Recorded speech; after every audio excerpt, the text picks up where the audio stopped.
Marina, ela é escritora. Ela já tem 3 livros. A nossa psicóloga que leu o livro e falou: nossa, a Marina é fantástica. A forma, a literatura dela é muito boa, né? Eu encontrei o cartaz do concurso atrás da porta da minha sala. Eu achei o livro muito interessante, assim, por ser básico para a sua conduta. Eu pensei, gente, eu sei lá, eu acho que eu preciso de ajuda. Eu estava numa época meio complicada, indo na psicóloga da escola, ela estava me orientando muito por causa disso. Mas o livro foi 100% melhor porque eu aprendi a lidar com muita coisa que antes eu não tinha ideia de como lidar. Eu era uma pessoa muito fechada, eu era introvertida, eu não sabia brincar, eu achava que na visão das pessoas eu era um problema, assim, alguém a ser evitado. E na verdade aquilo foi uma barreira que eu construí. Eu não achava que ele fosse falando de Deus. Porque pra mim ele ia ser outro cientista tentando me dizer como me lidar com outras pessoas. E eu não queria isso. Eu queria uma solução para o meu problema, uma solução que eu entendesse. E quando ele citou Deus e falou que Deus era uma chave importante para me lembrar de quem eu sou, se eu sempre lembrasse dele e de quem eu sou, eu nunca ia estar perdida. Então, aquilo foi muito confortante para mim. Foi um livro de muita ajuda e de muito entendimento para mim. Eu cresci muito, eu devo ter crescido uns 3 anos lendo.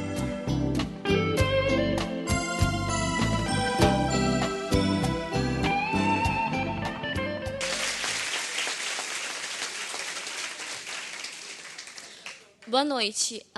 O título da minha redação é Abridor de Olhos. Viver sempre me fora uma ideia apavorante, porque em todos os lugares para onde eu olhava, me lembro de encontrar arrependimento e frustração. E como consequência, desenvolvi o terrível medo de errar. Não esperava algo desse livro. Na verdade, a única coisa que eu esperava era outro autor céptico, pensador e descrente. Um daqueles cientistas que não acreditavam em nada. Outro inimigo da religião, mais alguém tentando me ensinar como viver. Mas eu não queria errar por viver como outra pessoa achava que eu deveria viver. Foi a criatura preconceituosa e imatura que eu era que me fez inicialmente julgar o livro pela capa. E a eu insensata julgou o autor erradamente. Então eu torci o meu nariz, me encorajei e fui ler o livro. Minha impressão ruim quebrou-se justamente na primeira página. Pois jamais se esperava que ele citasse Deus. Cientistas não costumam citar Deus. Filósofos não costumam dar crédito algum a Deus. E aquilo me despertou.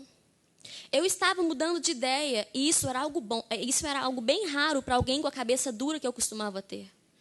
Foi bem ali, naquela página, que a minha mudança interna começara. Eu estava começando a penetrar nos princípios da logosofia, mesmo sem ainda entender o que era. O que me faltava era gosto pela vida.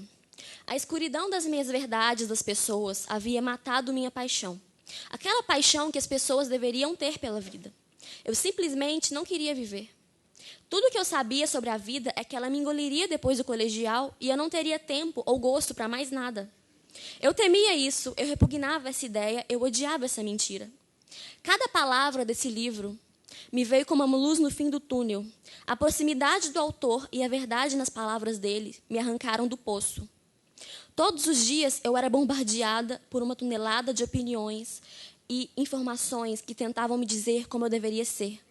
Hollywood e mídia, eternas adoradoras da beleza exterior, estavam tentando me transformar em uma boneca de plástico. As pessoas queriam que eu fosse do jeito que elas precisavam, e eu continuava nessa bagunça tentando ser alguém. Não me lembro de conhecer alguém que me estimulasse a desenvolver minhas virtudes, meu interior e meu caráter. E o autor desse livro, sem me conhecer, conseguiu alcançar essa válvula solta na minha cabeça. Me fez ignorar a pressão exterior e olhar para dentro de mim, acionando minha consciência. Mais do que isso, ele fez brotar em mim o desejo de lutar pelo meu desenvolvimento interior e me fez ter orgulho de ter escolhido jamais ceder à opressão da juventude, dos padrões ou da mídia. Definitivamente, o que há por dentro ganhou sentido. E isso foi como um farol que iluminou meus pensamentos, uma luz no fim do túnel dos conflitos humanos. Os princípios da logosofia estavam se fixando em minha mente, e eu estava percebendo isso à medida que aquela vontade de melhorar estava se desenvolvendo dentro de mim. Precisava de uma mudança, e eu mudei. A eu preconceituosa morreu. E aprendi que a chave de tudo está dentro. Desenvolver meu espírito e minhas virtudes, para me conduzir pelas vias retas dessa vida. Esse livro deveria ser uma leitura obrigatória para quem está entrando no labirinto encantado da vida, que pode ser apenas confuso, mas que se transforma facilmente em um culto sombrio ao desconhecido. As chaves para todas aquelas pequenas portas estão expostas neles. Chaves que às vezes morremos sem encontrar. Essas chaves, e obviamente a gratidão que desenvolvi pelo autor, são coisas que levarei até o fim dos meus dias. Quero viver. E isso foi o que aprendi com esse livro. Quero viver porque agora sei como ser feliz. Tenho de volta a minha paixão pela vida.